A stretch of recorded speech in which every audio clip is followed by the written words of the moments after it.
Hello mga ka-shooter, this is Abay Shooter of ASDL and naday si ko nato karon si Coach Mike of Asay Basketball.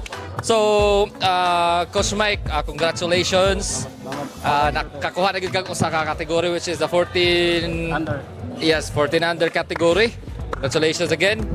Nya ko lang nako ipangutana. So, giunsa man nimo ang or let's say unsa man imong gibati karon naka-champion na magid ka. Yeah, nauna pasalamat ko ni Lord kay bawo ko yan ni plano tanan maning ni champion me. Ako masulti karon is nindot gud sa ako paminaw nga ni champion me. Kay nakita ko sa mga bata na gusto sila mo champion.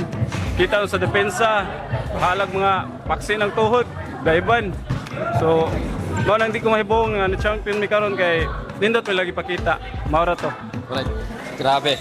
So, ilang duwa ganiha di gud masabtan kinsa mo daw gantel ni Quadgod ni tingog og ginabaser sa fourth quarter kay asay mo labaw sila ang kuan, labaw ang Asay, mo labaw ang Pirates. Pero end of the game, daw gud ang kuan ang Asay. Right. Again, congratulations. So, nakoy pangutana nga rin si kuan. Unaw na ko si defensive player of the game si Mr. Loverboy Josrael Balyeras Jr. So, by Junjun, kailangan sa may imong gipangandam karon grabe man kay imong depensa sa contract. Kung kinsa mo score dito imo man gyud depensahan. So Una sa tanan, pasalamat sa ko ni God kay og wa man niya gigaidan og wa man niya giubanan sa among duha digid may madawag diri og ang amo lang gibuhat kay minaw lang ni coach nga di mi ka tarong og offense og di mi magtarong sa defense. Muna among gi-all out sa defense para easy ra kayo among offense. Mo to buhos ra tanan niya. Naminaw lang sa mga sulti ni Coach Albert nga iya may motivate nga puso lang sa duwa ug asang bola adto gud dayban og kinahanglan wala to idol. Okay. good. Thank you so much for that. Mr. Defensive Player of the Game, Mr. Balyeras. Mr. Balyeras Jr. And then karon nato pangutanon si Mr. MVP. Best player of the game and then the most valuable player of the league 14 under category Mr. John Anthony Lood. So sa may imong kuan gipangandam karon kay grabe man kay imong gipandrawing ganiha ako to ipang-upload slow motion grabe gipandrawing gani mo kabaw manok unsa naman lang gyud do makaunted man gyud so unsa may imong gipangandam dai karon sa championship nato.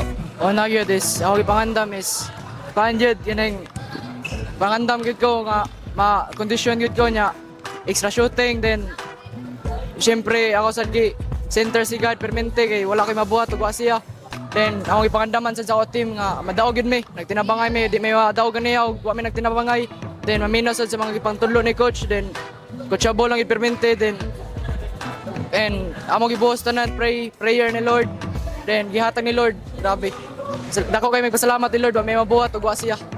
Okay, salamat sa feedback and then na lang congratulations again defensive player, coach and MVP na most valuable player of the 14 under category. So nalagoy pangutana sa mga imong teammates. So si Petras unsa may imong feedback or unsa may imong ikasulti sa ato ang paliga karon? Nindot jud gyud ng liga ni sa Abay Shooter de League ay na kanyo na nga mo buwan na-improve ang amo depensa ug sa opensa. Okay, good. Nasad ko yung ganahan pangutana nga rin si Karisik. Balangoy, ito balangoy. Kisa nga? Karisa, si Mr. Cirilo. Grabe, dagan kay kag fans ito skilled ba? Grabe energy ni mo. So, usa may imong masulti sa duwa karon sa finals. Okay ra. Og salamat sa paglutos balanghoy. Shout out sa ko mama, sa ko papa, sa ko bangod. Kisa pa may lain mo kan? Kisa pa may lain mo. Okay, so maawa man. So sige, ito lang again. Salamat sa inyo pagsuporta po sa liga, pag-represent sa inyong team. Daghan kitang ma-inspire nga mga bata pod nga mo join sa inaning paduwa nato. Right, so again, this is Abay Shooter of ASDL. Kung shooter ka, abay ta. Bye-bye. Balangoy! Oy, balangoy! Balangoy! Balangoy!